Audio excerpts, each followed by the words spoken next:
Je termine en disant quelques phrases de Daniel sur la féminité de cette Madame Vertigo, qui se retrouve chez le féminin de l'homme, évidemment, mais elle insiste sur cette liberté au féminin.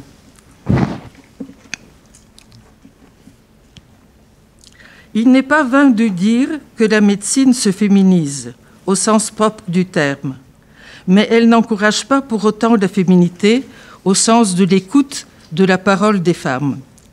Comme si le prix de la vie à conserver exigeait d'inscrire la maladie dans son quotidien plutôt que de l'adapter à soi-même en fonction de ses choix.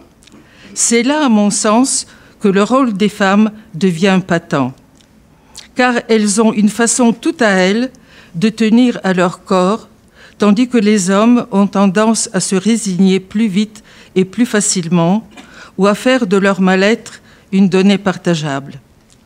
La façon dont les femmes ont tenté de protéger leur corps face au pouvoir grandissant de la médecine s'est associée à une lutte contre la passivité que leur imposait la science. Et cette passivité ne nous est pas imposée seulement par la science et différents aspects, en lisant ça, on y pense, de la civilisation moderne, de l'hypertechnique à l'intelligence artificielle, etc.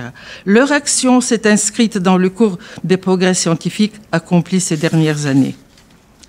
Et une dernière, plus directement centrée sur Madame Vertigo.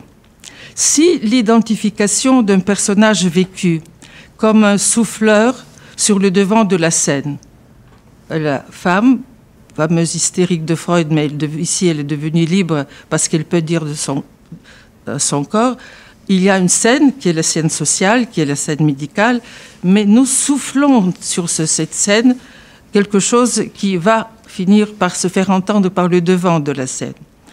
Donc, vécu comme un souffleur sur le devant de la scène et en dédoublant de soi, représente, en dédoublement de soi, donc le corps souffrant et le corps qui souffle sur la scène sociale sa souffrance et qui est persuadé de l'authenticité et de la valeur de cette souffrance. C'est ça la liberté féminine ou féminine chez l'homme, chez la femme, sur laquelle elle insiste.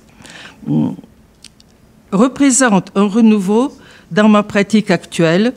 Je m'aperçois que tout était déjà en place, sans que l'idée de lui donner un nom précis me soit alors venue à l'esprit. Il a fallu que j'entende Madame Vertigo me souffler les paroles que je prononçais pour que l'idée me vienne d'associer les réactions d'autrefois à la présence d'une Madame Vertigo maternelle, elle met N entre parenthèses, en chacune des mères que je rencontrais. Centrée sur les détails de leur fonction maternelle et sur la panique qu'elles ressentaient à l'idée de se trouver encore et encore en situation d'impuissance avec leur enfant, elles ne laissaient pas leur Madame Vertigo donner sa voix singulière.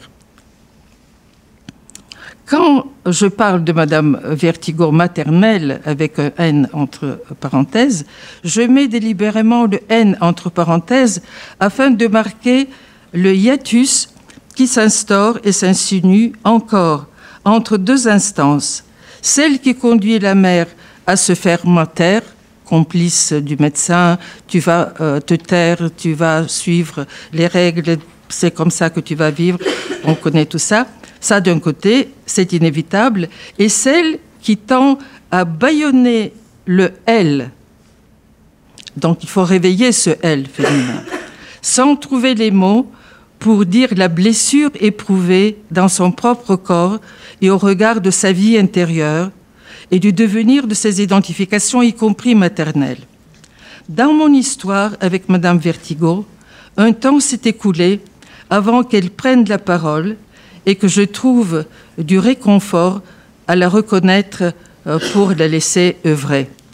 C'est un moment du clivage entre le corps et moi que créent les paroles médicales assorties de menaces sur les années à venir, que ce personnage, jusque-là silencieux, et dont j'ai reconnu la conformité avec l'instance que j'appelle le « elle » en moi, prononça en mon nom les mots que j'ai censurées auparavant à mon insu.